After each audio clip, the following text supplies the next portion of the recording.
Hello everyone, I'm super duper excited. Guess what I got for you today? Dun, da, da, da. Yep, a box box. Not just any box, not for it. Oh boy, okay. Oh dear, alright. Yay! My illustrated Bible from Day Springs. I am super duper happy. And I also got the daisy floral print tabs to add to it, just so that I can find my chapters easily. And I really do like them because they were nice and florally. They're actually cardstock, so they are not like vinyl or anything plasticky. They are paper cardstock, but they stick on pretty well okay. For my illustrating Bible, I like it because it's got tons of space. I won't say I'm disappointed. I will say though that the papers are thin. They are like regular A5 paper, printing paper. But I have not tested it, so I'm yet to tell you what it is like with watercolor on it or gouache. All right, but I've used regular paper to do artwork on, and it seemed to be working fine. So I will definitely do a test and tell you what my experience is. So here I am going to find my chapters and add my tabs. All right, this you want to think about how you're going to add your tabs first before you actually go ahead, because you will probably run in a little bit of an error when it comes on to the rest of the Bible and you're like, oh no, I should have probably done it this way or that way. So think about it, because you got 66 of them to put on. Alrighty, I did enjoy this book flipping through. The ring is actually like a copper kind of a ring, quite enough space so you can flip it through. The only thing is there is like a bend to keep the ring from actually unwinding, and sometimes that's kind of a hindrance when you're trying to flip over, especially when you get to the back. It's both at the top and the bottom of the coil, so that I kind of found a little bit not frustrating, because I haven't used it. It works perfectly, but I keep twisting it, but it doesn't go all the way through the Bible, so it stays put. So you got to be careful of that too, and you got to be gentle with the pages, because they are not dirty in terms of like a regular watercolor sheet. It's actually like a regular printer paper sheet, so you got to be careful when you're flipping it. You don't want to make it come loose from the coil, because you might have a little bit of difficult time to replace it. But otherwise, from that, it's functional. However, I gotta say, if you are Canadian and you're gonna import this from the States, be prepared to pay almost 1.5 times the amount. Okay, because I got it for $99 on the site. However, I had to pay an extra thing, $30, because I'm not from the States.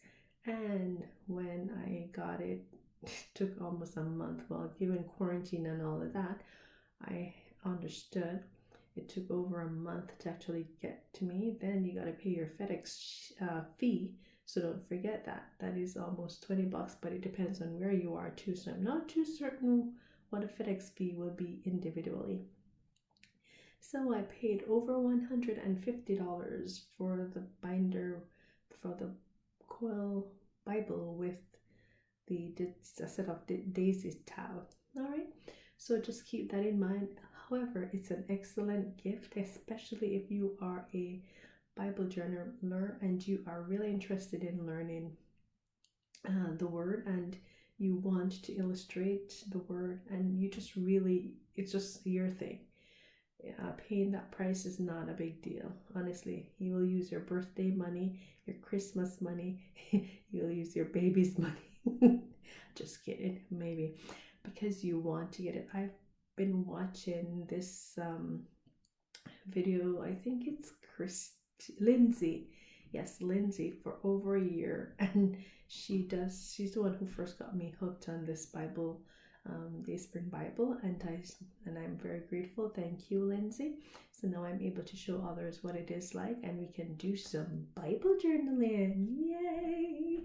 So I want to keep this as an heirloom for my little ones to come, because it is a lovely Bible and it is meant for a purpose like that. So I want to pass this down to my generation to come. My kids, who knows.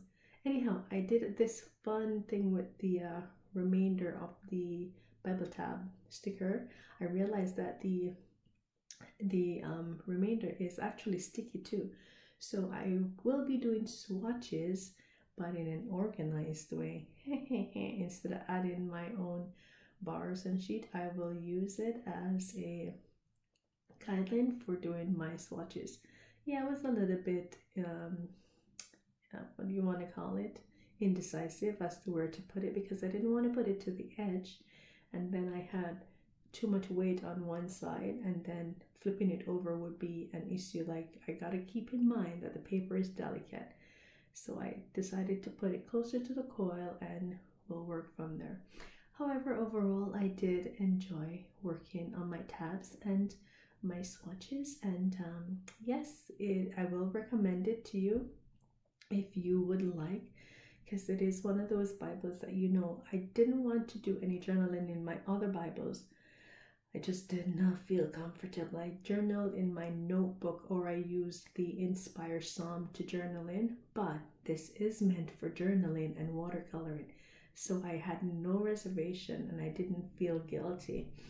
So I thought of, okay, let's add a tab, because there was no tab, not tab, a bookmarker. So I had me some beautiful pink ribbon. So I decided to put that in and use that as my book guide, whatever you want to call it.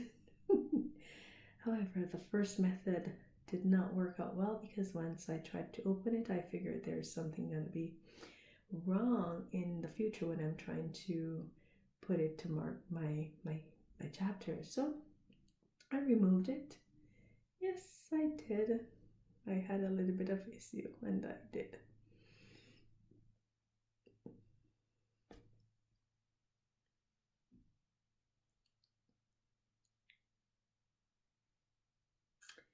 There. So I added it to the coil. This is my third attempt trying to install this ribbon, because I wanted to put it somewhere that's not going to be an issue. So of all the three, I think that was the best way to put it so far, unless I decide to move it again. But so far it worked for me, and yeah, I like it. So if you are interested, go ahead, get your Bible. Do not be alone.